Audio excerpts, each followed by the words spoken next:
Hi, I'm Jerry Kaiman. I was born July 18th, 1932 in Omaha, Nebraska.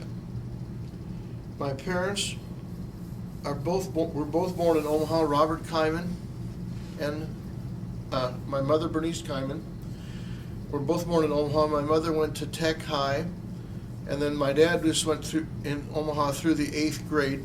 Then my grandparents moved to a small southwest Iowa town, Glenwood, Iowa, in 1920. And my grandfather sold fruit and vegetables and all kinds of produce and that sort of thing from a horse and buggy in those days. He went to Minden, Neola, Missouri Valley, Logan, and finally settled where they eventually moved into Mills County, Iowa. And because he liked it there better. And he operated on the street there for maybe a year or so, and then he finally bought a building and had a small store in 1921, in the latter part of 21, and they called it Omaha Fruit and Grocery Company at that time. They didn't want to use the last name Kaiman's for fear of anti-Semitism. And since everything came from Omaha, he called it Omaha Fruit and Grocery. And there were several small stores in those days in the town and in all those towns around, as there was here in Omaha. It seemed like all the Jews were in the food business, and they were very successful there. My dad started school there, and in those days he started the 9th grade there, and he grew up in South Omaha through age 13 before they moved. And when he first got to Glenwood, he couldn't believe the lack of control that the teachers had on the kids. He used to tell me the students threw ink wells at the blackboard and so forth, and no discipline, and he was even called Christ killer, which thank God I never heard those terms. But so he dropped out of school and helped his father. And my dad had, there were several boys in that family: Lewis, Nathan, Percy, Martin, and a sister, Sarah.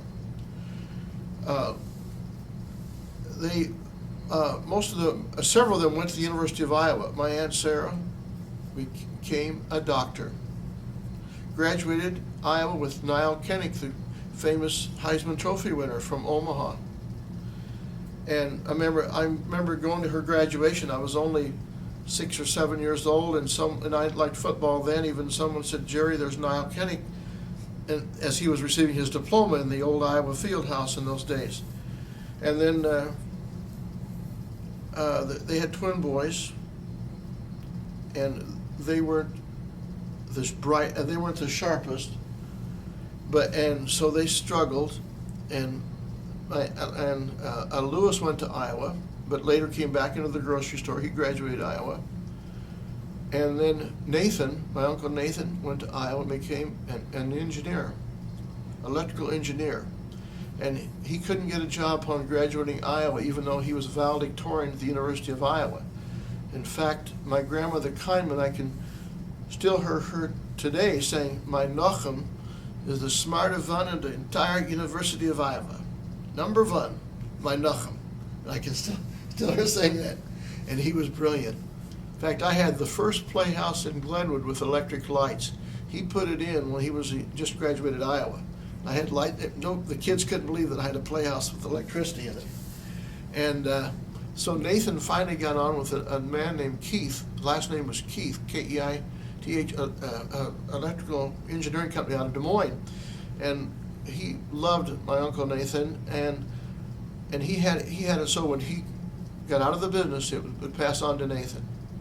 And he became very, very successful in Des Moines. He helped put the power in this power plant south of Council Bluffs, all the work there. He had several big jobs.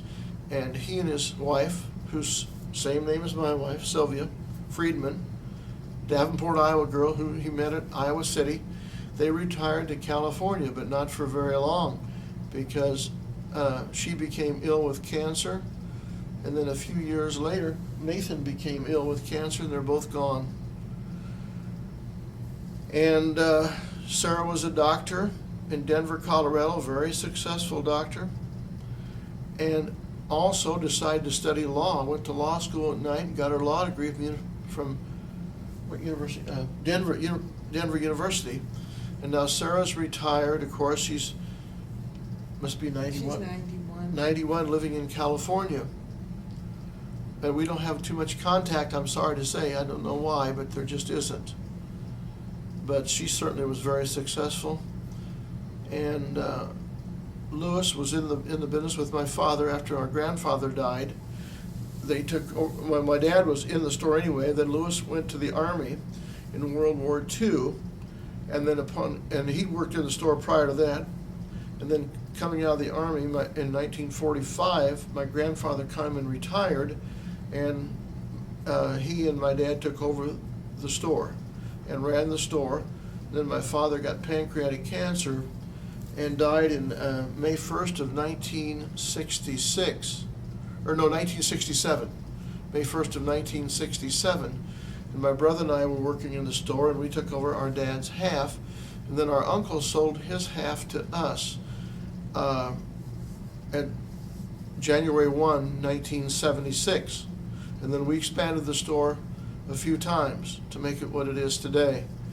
And it became, Safeway was always my dad and my Uncle Lewis's biggest competitor, but they soon began to fade from the scene. In 1981, they left Glenwood, and I think a year or two later, they left Omaha. And Kaiman's, we were the number one store in Glenwood area. We had all the Mineola farmers, all the Germans, they're mostly all German farmers, always shopped at Kaiman's. They'd come in early morning hours. My dad had let the women in. They'd buy us. They'd be planting or harvesting the crop. They'd get 15 to 20 pound beef roast, just huge orders. Those Germans ate all day, but it seemed like they worked it off, and they were just the most loyal people to Kaiman's. An example of that is Walmart, who just left Germany here about a year ago. They gave it up, as you may know or may not know. The Germans were so loyal to their small stores in Germany. So that's one of the few places where Walmart has failed, because they haven't failed in very many. And then we ran the store until through March 11 of 2007, where we sold out to No Frills of Omaha here. And we're still there, working about 20 hours a week, my brother and myself. And but it's a big burden off our shoulders. The town was great to us, and we were good to the town, but it was time to call it quits while we were in good health. Jerry, tell me a little bit about your grandparents. What are your memories of them? My grandparents, my grandfather Kaiman, I used to ride on the truck with him to Omaha to get produce as a kid. I remember sometimes at Christmas vacation time, and we'd go down to the market. He always had a claw hammer in his pocket. He'd open up the crates of oranges, and he'd open up everything. He came in those wooden crates, and he'd like to roll down the window some. He liked snow to come in the truck. He liked it cold, terribly cold, crazy, and I couldn't hardly stand it. And we'd stop, and he just, and we loved going. I loved going to the market with him. It was interesting. And we stopped at some place on South 13th Street, always coming home. They had hamburgers, I think 6 for $1, and I'd have hamburger and pop, he'd have hamburgers and coffee. And he'd make 2-3 trips a day like that. And then during the summertime, he would sleep in the cooler, some 38, 39 degrees in there, and roll himself up in a blanket in the produce cooler. It was unbelievable. He hated the heat. He just hated it. And like in the summertime, the strawberries, the people would ask him, Mr. Kaiman, where are they from? He says, wherever you want them from. They're from Otzaplatz. They're from Lake Tfilin. They're from somewhere. He said, I have to Kaimanize the berries before we sell them. You know, there was the term, what was that wax? Simonize. So he made it Kaimanize the berries. He said, I can take 2 quarts and I'll make 3 out of it. I'll shake them up good, you know. And he did. And he was quite a fruit man. And my he came over, Poland. Poland, and my grandmother Kaiman came over here too, and she was born in Russia. Odessa, Russia. And they were married in Omaha. They came over in the early 1902 or 3, somewhere around there, around the turn of a century. And my grandmother, She was a Block. she was a Block, right? Her maiden name was Block. And the family lived here. They lived in Omaha, and she was an avid reader. Used to make great dill pickles. I can remember those big crocks, those kosher dill pickles. And she was well-read person and liked to crochet. Made scarves and shoulder, I don't know what you call them, shawls. She was great at that and well-read. And the women's club in Glenwood didn't let my mother or her or my Aunt Mary, Lewis's wife, in for years because, well, I think we knew the reason why. Jewish. But people soon got over that, you know. In fact, when my grandfather came, my dad said he had a hard time staying because one of the town leaders, Galillan was his last name, Whitney Galillan, former state GOP chairman later in life, tried to stop the Kaimans passing new legislation that you couldn't unload in the front of the store, front of any store. And since there was no back entrance, there were no alleys in those days. There was a back entrance, but it was all mud and so forth, I guess, in those days. This is prior to my time. And of course, my dad said your grandfather was no fool. He got Henry Monsky, the Omaha lawyer. Everybody knows how famous Henry Monsky was. Well, that law was thrown out. I mean, they didn't stand a chance against a lawyer like that. And that was special legislation enacted to deprive Kaimans perhaps of, not perhaps, of staying in business in Glenwood, Iowa. So after that, that stuff all cooled down, you know, but that was quite a thing. And my grandparents on my mother's side, one was from Russia. My grandmother was from Minsk, Russia, and my grandfather Garfinkel was from Poland. He came first to America. Yeah, and they lived up on North 20th Street. They were very poor people. He was a very pious man, very religious, ultra frum. But my grandmother Garfinkel probably made the best kosher roast chicken you ever ate. He led services in Fremont, Nebraska. Yeah, he'd go there for the high holidays. There were a handful of Jews in Fremont. Someone would take him there because he didn't drive. And but there were a lot of Jewish people living up there then in North 20th, North 18th. You know, you could walk, like we'd walk over with my grandmother Garfinkel to Adler's Bakery, to Diamond's Meat Market, Schukert's Glasses, Weinstein's Fish Market. I don't know if you remember Weinstein, had the fish in the tank in those days. And my grandmother would make gefilte fish, you know, get the carp. And those were great days, really. You saw a lot of people on the streets. Omaha maybe had 9,000 to 10,000 Jews in that era. You'd see all kinds, and you never feared about walking there. And of course, at that time, all those Jewish stores, there were Jewish shopkeepers everywhere.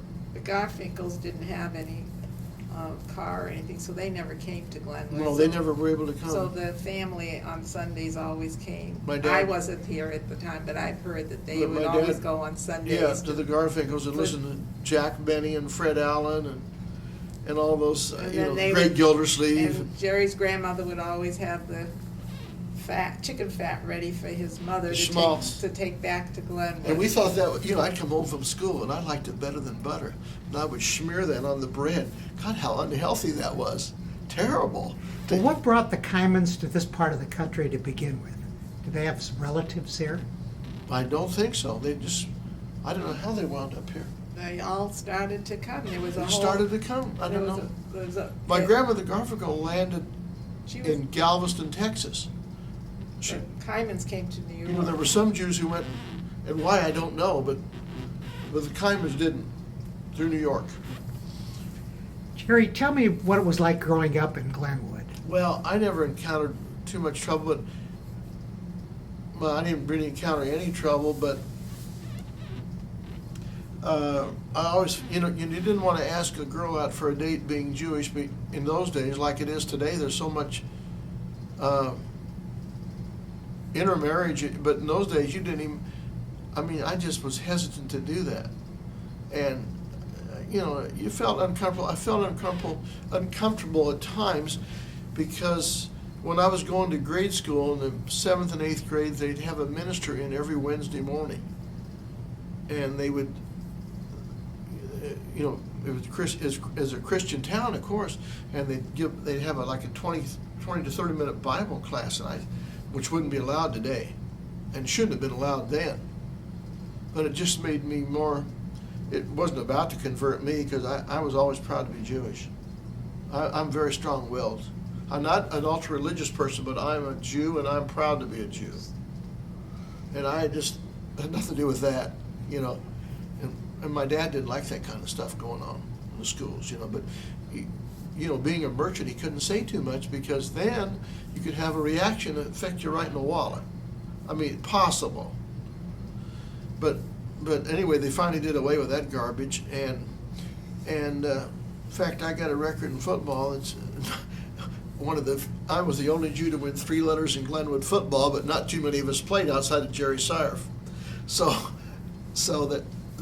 But that's my claim to fame in that. But I always resented not being picked to go to Boys State. And Boys State is held at Camp Dodge right outside of Des Moines, where they pick the top students and athletes and kids who are active in school. Well, I was the top boy in my class, and I graduated as the top boy in my class, but I was never picked to go to Boys State. And that bothers me more today than it did yesterday. And I think I know the reason for that, too. What activities were you involved with besides football? Basketball for 2 years, the high school newspaper for 4 years, sports editor of the Glenwood High School newspaper and the annual, things like that, Played baseball. I refereed a lot of basketball. Used to referee a lot of basketball. Growing up, were you coming into Omaha very often?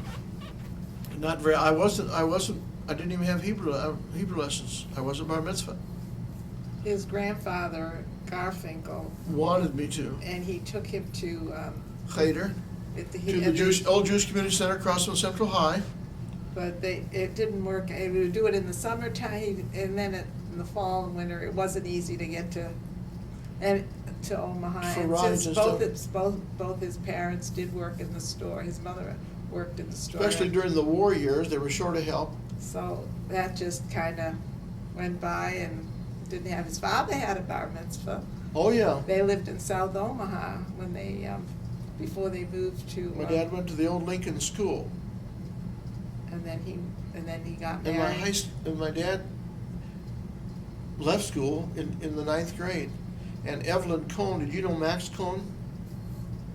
Evelyn Cohn was my dad's aunt, Yeah, half aunt, that's correct. but she said she went to school with my dad, and he was the smartest kid in the Lincoln School. He was nothing but A's. Evelyn Cohn, Bill Kaiman, and Ann Korn From and Des Moines. Abner Kaiman were half brothers and sisters to Jerry's grandfather. Mesha Morris. Morris Kaiman. Morris Kaiman's father lost his wife when he was, I guess she was at a fairly young age, and then he remarried and he had children with his second wife, and that's how they were related. And so, and they were very close. The Kaimans were very close, and they used to have a lot of different. We used to go to Des Moines sometimes. Remember, we saw. And it was a nice family, and they used to have nice family gatherings many years ago.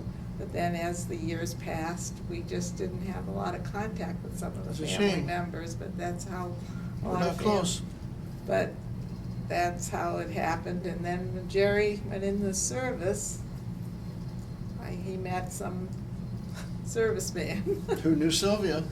Let me hear about your going into the service. Well, I went into the Air Force in 1952 at Fort Omaha.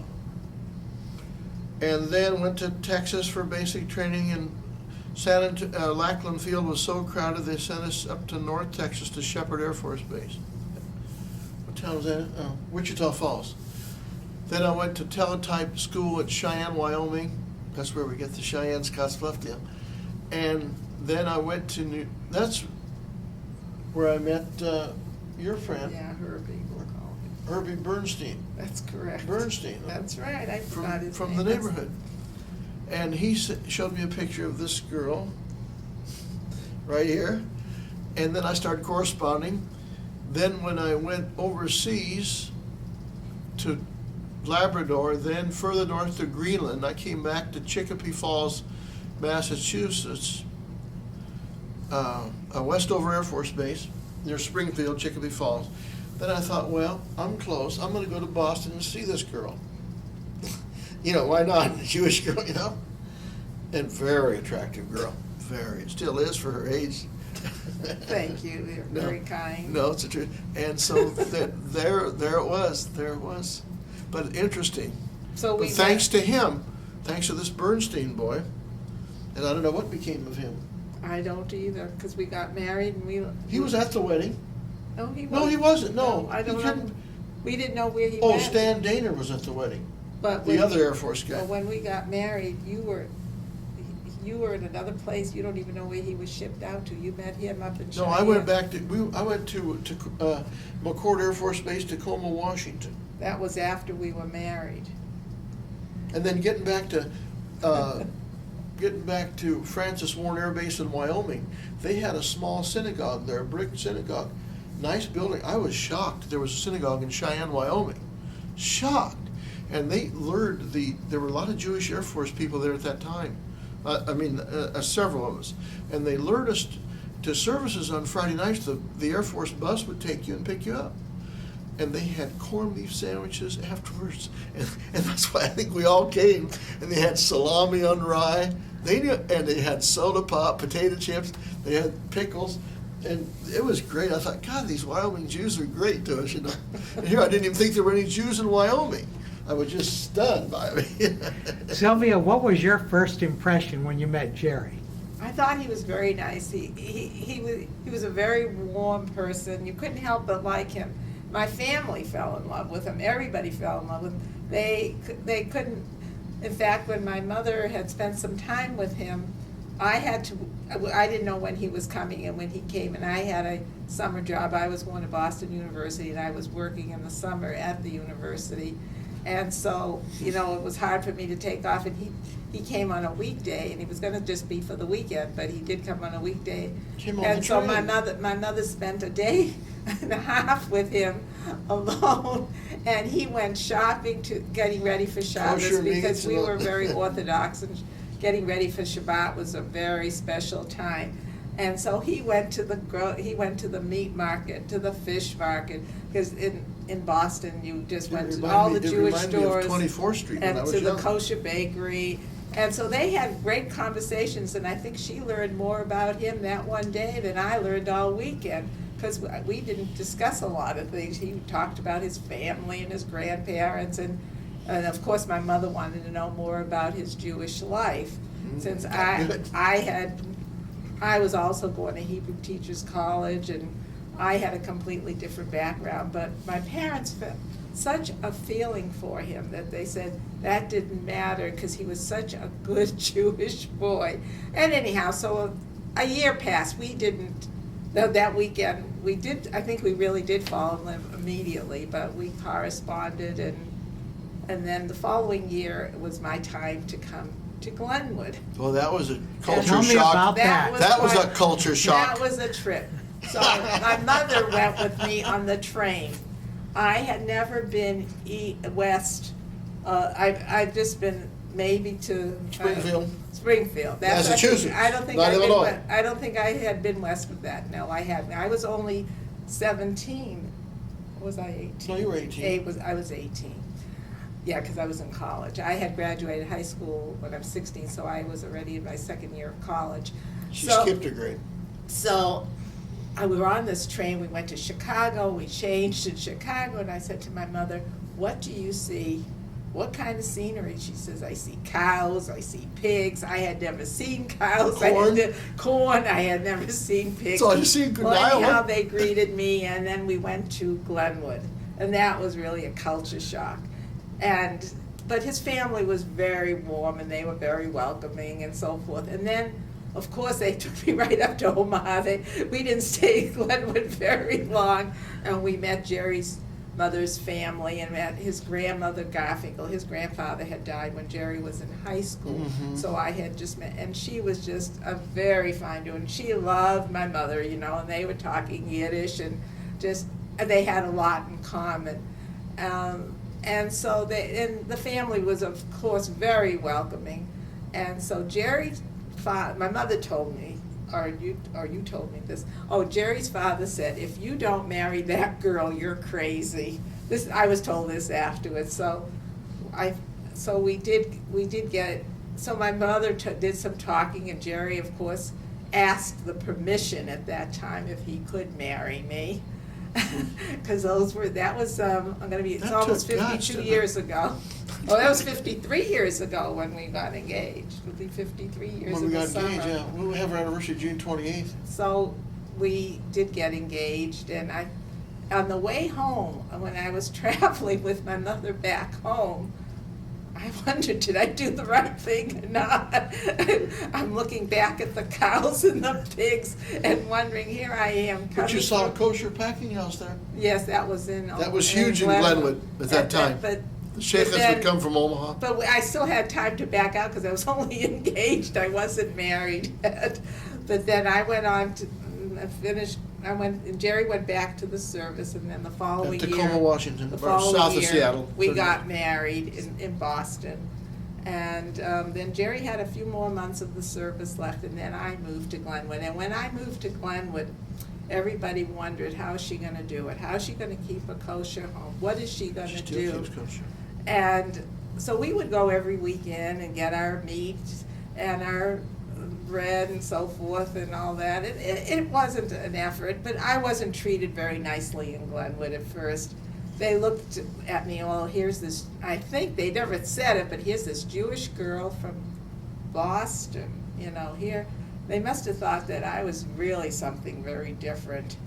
But I had my own little life with Jerry, and then our daughter Sherry was born a year later, 2 years later. Sherry was No, born a year- 57. Yeah, we were married 55. Yeah. And it was all our little life, and we went to Omaha all the time. As often as we could, we spent our time in Omaha. And we didn't have any close friends in Glenwood. We had acquaintances. Because everything in those towns, at that time anyway, centered around the respective churches. Social activities, religion, I mean, you name it, and I didn't fit in there. And Never did. we became members of Beth Israel. And that's where we had our friends, and that's where we were comfortable. And when Sherry and we never missed a Sunday. They went to Sunday school as soon as they were 4 years old.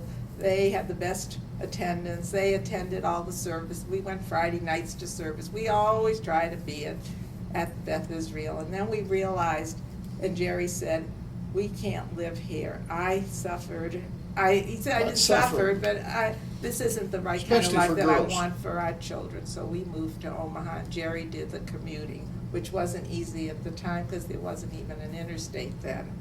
And you had to go around these winding roads with all the cattle trucks and so forth. Which is about a 45-minute deal. It was a big sacrifice for Jerry, but it worked out, and we were very grateful. And once we came to Omaha, we felt very comfortable, and Beth Israel was like our second home.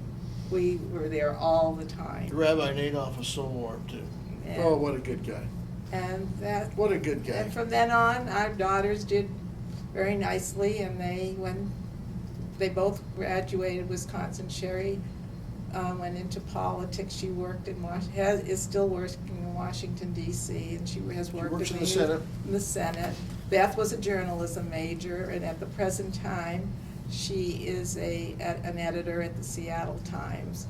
Journalism has always been her great love, and Sherry has always loved politics, and She always has thought that she's going to change the world. She's still trying, and maybe she still will. She's an independent. Yes, she is. Leans a little bit to the Republican side.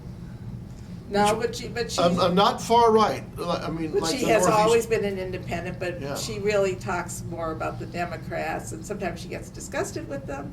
But she says She they're says- both wrong. She says, thinks- like Obama, what's he ever done? What's he done to be here, you know?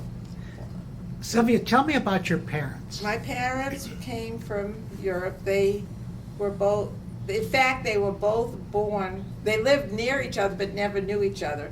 They came from, my mother came from Grudnik, Gubernia.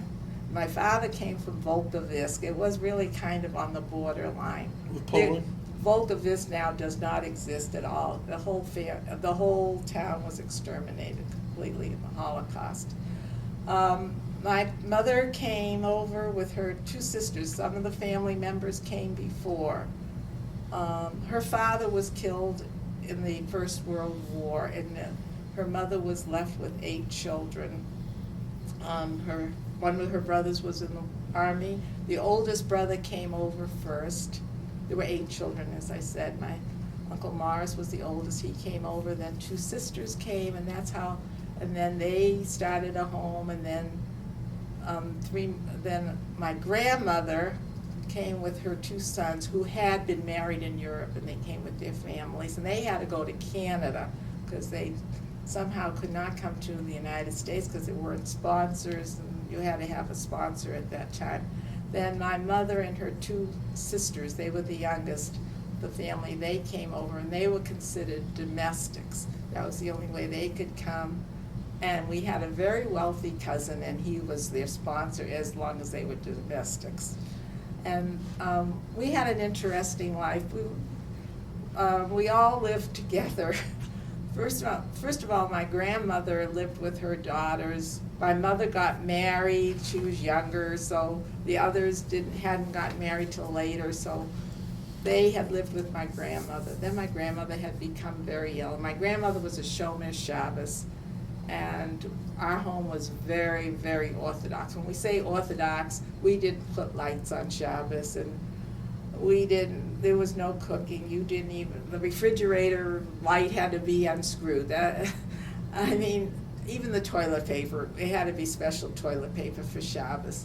But it was very special, and this is the kind of life I've always lived when I was a little girl, and I thought that's the way everybody was.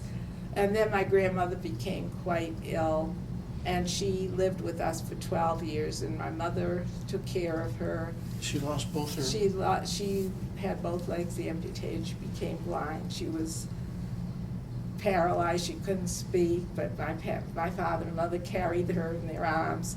And I lived in a home with a lot of love, and it was a very special home. And the whole family was always together. They didn't have much, but they always were there every Sunday. They had family meetings, and they had to discuss how they were going to take care of my grandmother.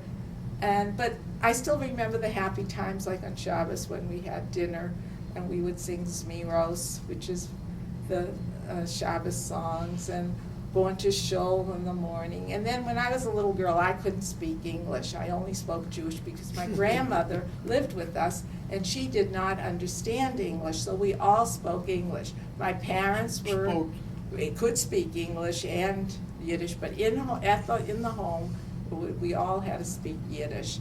And when I went to kindergarten, I couldn't speak English. And one of my older uncle that came here to America, he was more Americanized already, and he couldn't understand that my mother would let her.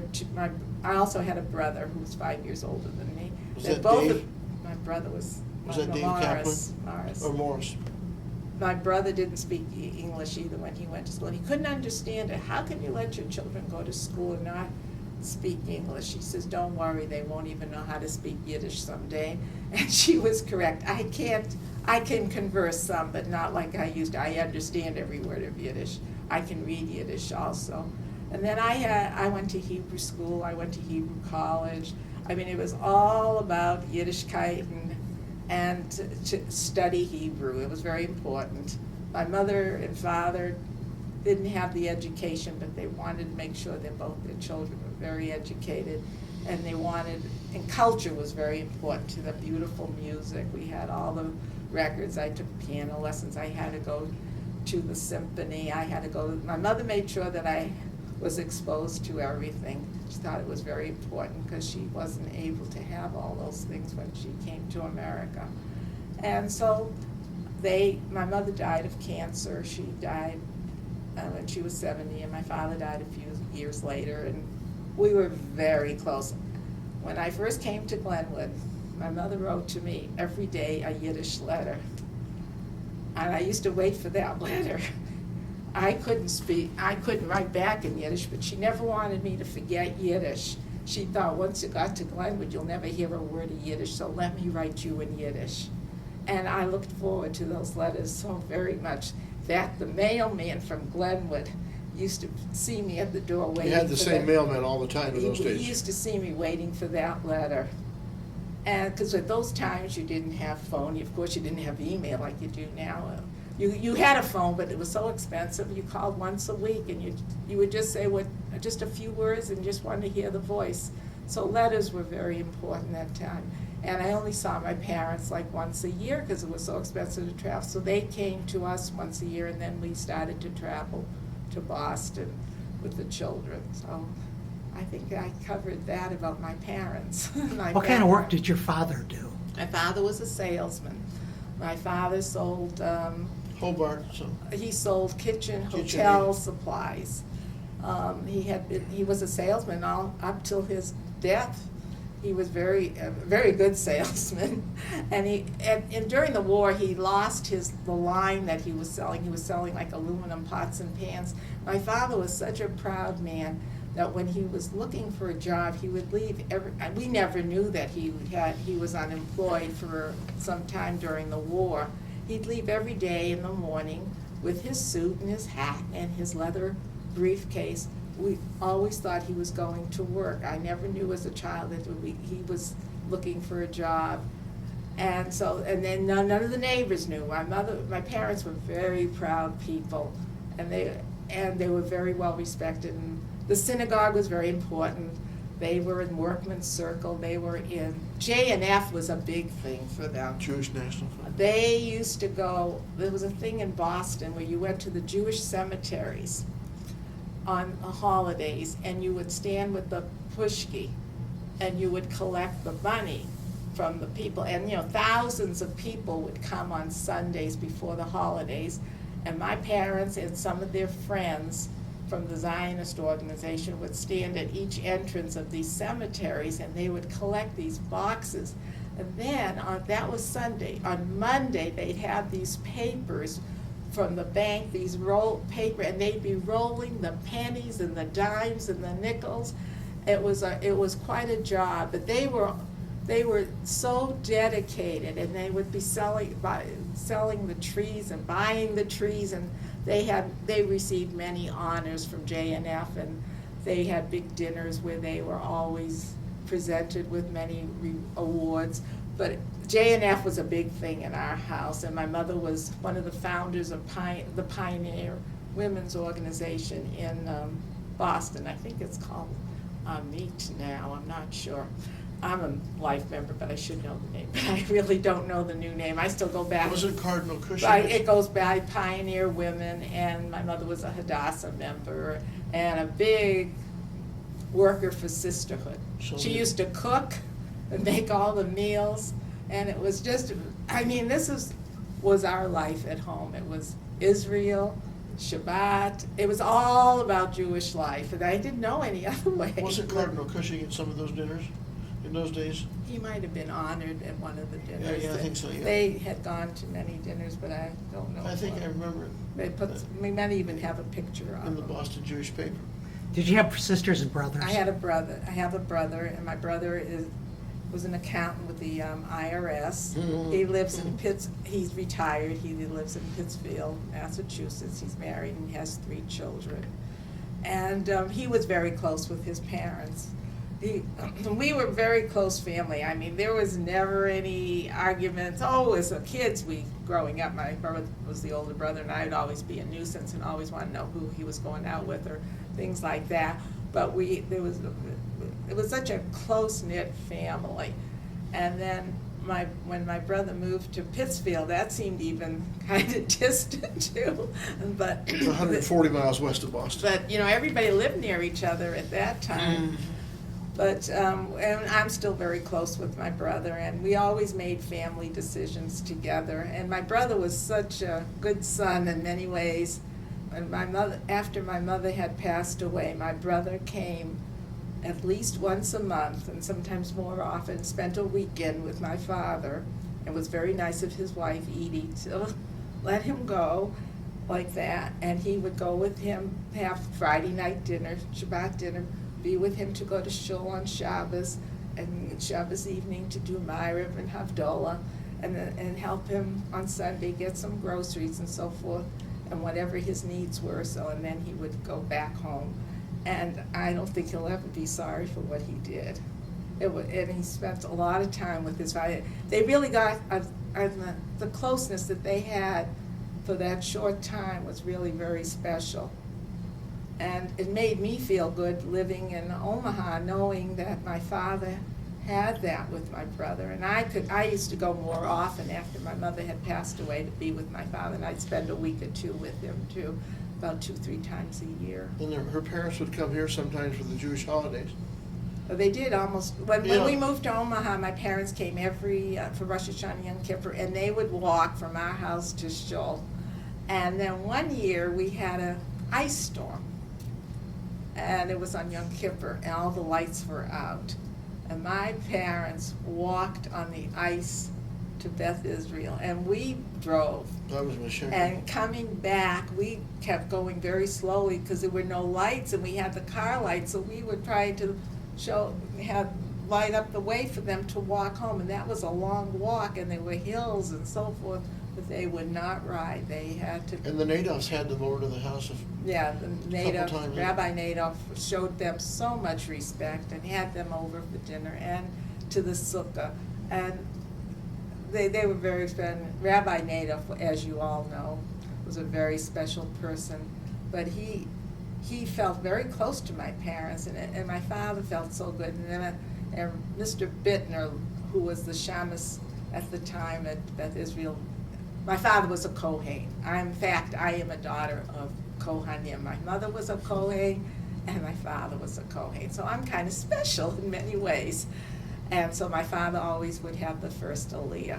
And Mr. Bittner, may he rest in peace, was a wonderful man. He never forgot my father's name. Every year he would call him up, and he didn't even have to ask what his name was. He knew that he was David ben Yaakov Shmuel. He knew it all the time. It was just HaKohen. It was, and my father would duchen at Beth Israel because he became a Shomer Shabbos after he stopped working.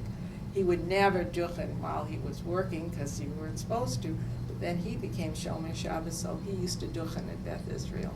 I don't know if a lot of people know what duchening means, but that is the priestly blessing that they give the congregation. And Kohanim that are in the congregation are really actually supposed to leave the synagogue at that time. And the Kohanim the priests are washed by the Levites, and Mr. what was his name, used to wash their hands. I forget who it was. Mr. Schulman used to Harry Schulman used to duchen with my father, and Sam Kaplan and Mr. Kahn. Sam Kaplan, nice man, remember him? And I think that's the memories of my parents coming to Omaha and being at Beth Israel, and everybody got to know them very well. They were very comfortable here when they came. Jerry, how about you with brothers and sisters? I have one brother, Harold, who's in the business with me, and he still lives in Glenwood. Never practiced Judaism, but still is Jewish. His children, he has 4 children. 2 of them he adopted from his wife was previously married, but they were and he has 2 of his own. So they have 4 children. They were all raised Christian, but they're all out on their own now. One of his daughters works for Bank of America in Charlotte, and a son is with a lawyers group.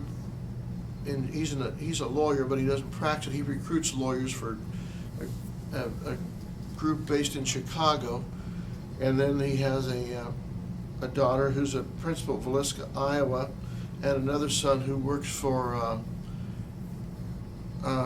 Bank of the West in Des Moines. And he and I are close in business, but we don't have much in common social. I mean, you know, that way, but I mean, we're certainly friendly. There's no animosity. I mean, thank God. Sylvia, I want you to tell me about your wedding. Oh, well, it was held in Boston. Jerry, that was the first time, Jerry could tell you this, his father had ever left the store. Never left any other time. And that was a very special. 4-day vacation. Very special moment for him, and he had the best time of his life. And he loved being in Boston with the family and at the wedding. I don't even know if Jerry remembers the wedding that well. Like, we were both quite nervous. I was 19, Jerry was 22, and Jerry, it was a very special moment. And then we went to Atlantic City for our honeymoon. That was an interesting Big place experience. in those days. Jerry was a very big sports fan. We would be having a great time. We had been out all night long, and then we'd go back into the hotel. But Jerry didn't get the latest scores. And he says, I'm going to go down there, because on the boardwalk it's open 24 hours. I know how the Detroit Tigers did. And he had to I make. was a big Hank Here we Reber were. fan from way. That's how I like Here Detroit we are on Tigers. our honeymoon, very romantic, very much in love. But he's still, and you know what? It's fine. And you know what? It's still happening now. And as I remember when we were married in Glenwood the first couple of years, you had these little portable radios with these little things that you put in your ear. Jerry would go to sleep with it in his ear because he had to hear the scores from California, and he hadn't The late heard, games. and he hadn't heard them yet. All of a sudden, I had just fallen asleep, and I was so tired. The kids were small at the time they went to bed. Maybe Beth was just a baby. I don't know. All of a sudden, this loud noise comes out because the thing fell out of his ear. Jerry got. It woke you, but it didn't wake Jerry. No, exactly. That's right. That's what happened. But that was part of our life. But you know what? I wouldn't change it for anything. And he's still looking for scores, and he wakes up in the middle of the night with ESPN, and he has to know what the latest score is. Crazy. He's been he is a true sports fan, and I don't mind it. Jerry, do I understand that it won't be long when you'll be out of the store completely? Well, we have about 11 months to go in our contract. My brother and I have to work. We're supposed to work, barring unforeseen circumstances, be there a year with no frills. You know, we're kind of like Goodwill ambassadors. Christmas tree ornaments, you might say. Just communicators to smooth the transition. But, you know, no matter how much we smooth it, and I mean, we know the people, and it's impossible for them to learn. I mean, we have many of our own people there, but they don't like to see like corporate people come down from the No Frills office who mean no harm, but don't say hi to people in the aisles when they got a name tag on that says No Frills Corporate, or, you know. Whereas Mr. Cooperman, had he been the man in charge, he was an extrovert. He'd have been out there shaking hands, pressing the flesh, talking to people. That's what it takes in these rural towns. Now, they can go to Council Bluffs to Walmart, and they don't expect that. You know, that's fine. But for some reason, they expect that in Glenwood or Blair or Missouri Valley or Plattsmouth or somewhere like that. And they'll have to do that, I think. I mean, it's up to them, but because they've even asked me, is the manager friendly? Is he out there meeting? They know that that's imperative that he do so. What are your plans when you're all finished? Oh, I don't know. We don't have any plans. No, we just live from day to Just- day. I mean, we're not big. We'd have to maybe go to Seattle more often, DC more often, but we're not world travelers. I'm at Glenwood 5 days a week now, 4 hours a day, when I go down to the Y and work out there. You know, usually 3 or 4 times a week. And they just built a brand new Y, which is under the Omaha Area Y. It's under the Omaha Management Area. Beautiful place, $5 million place. And Sylvia's name and my name are up there in a Christian place, but it's not a house of worship, but up there for a reason. And you know, Business purposes. and that's necessary in a little town. And Well, then he's gone a few more hours in the office. Right now, he's winding yeah, up. then we're winding up business, and we that's have an great. office a half block away. We have a cubicle, I should say, you know, about like from here to there, mall, which is ample. You know, bills come in, we pay some bills, and then of course, all the legalities of this. We had a lot of legal bills to pay because we made sure that we had some. Well, Fred Whittacy, the head of No Frills now. I don't know if you know Fred Whittacy or not. You know, Rich is the actual head, but he's not active in the business. Like, and he hired a CEO, Fred Whittacy, and he says, "You guys hired high-powered lawyers. I don't like lawyers." And I says, "Fred, you must. You hired some yourself. We wanted to make sure that everything's kosher here, and we have to by not getting some amateurs in a deal as big as this." And so he couldn't reply to that. I said, he said, "It's expensive." I said, "Well, it may be more expensive if we didn't do this." So we got Coley Jessen, you've heard of them. Terrific people. In fact, he just called this morning, the young man that, David Mayer, who handled it. He specializes in that sort of thing, you know. And we feel very comfortable with it, and the town does have a store, and No Frills is gonna build a new store there within about 2 or 3 years, probably 3 years, on our land that we own. We own land at the south edge of town, 14.5 acres of land, that right next to Terry Thomas. I don't know if you've ever been to Glenwood or not, but it's right off Highway 34. As you go west, it's right off 34.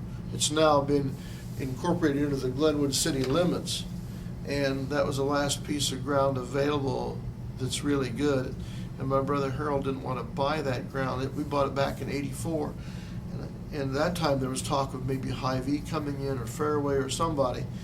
So I said, "Harold, we have to protect ourselves." He says, "Well, what for?" I said, "Well, if you don't buy it, I will." He says, "Well, okay." But now he doesn't, he knows what was right. I want to thank you for watching this film. We tried to be forthright and give you all the information, and having just left the grocery business, we have left it with a lot of pride, knowing that we had 70% of the Glenwood market share, and that's pretty good for a Jewish family coming from ancestors who came from Europe and who met much anti-Semitism in their early days in the 20s. But anyways, in closing, I want to again say how much I love my children, Sherry and Beth. I love them with all my heart. They've brought me a lot of pride. No father could be more proud than I am of Sherry and Beth Kaiman. I think I'm addressing this just to you, Sherry, and to you, Beth. Words can't say how much I love you. I am so proud of you, and I am honored to be your mother. You have done so much for me, Daddy, and I can never thank you enough. We both love you very, very much.